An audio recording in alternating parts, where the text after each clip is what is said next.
আসসালামু আলাইকুম, আমি ডক্টর নিশিতা। কেমন আছেন আপনারা?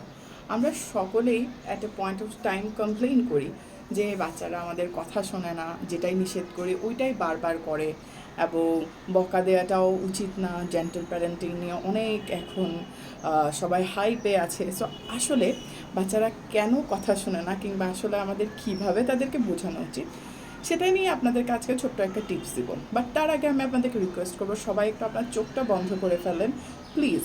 এটা না হলে কিন্তু আমি ঠিকভাবে বুঝিয়ে বলতে পারবো না যে কথাটা আমি আপনাদেরকে বুঝাতে চাচ্ছি। সো ফার্স্টে চোখটা বন্ধ করুন।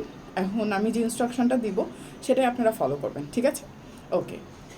এবার আপনারা একটা লাল রঙের একটা দারুণ একটা গাড়ি ছাড়া সব কিছু চিন্তা করতে পারবেন, মানে সব কালারের গাড়ি কিংবা যে কোনো কিছু ভাবুন, বাট নট আ রেড কার।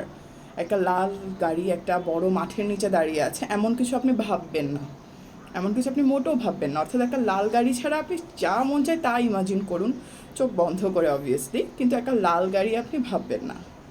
এবার চোখটা খুলুন।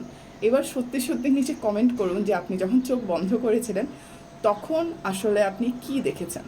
কমেন্টে অবশ্যই এটা জানাবেন। এরপরে কিন্তু আমি আপনাদেরকে ডিটেলসে জানাবো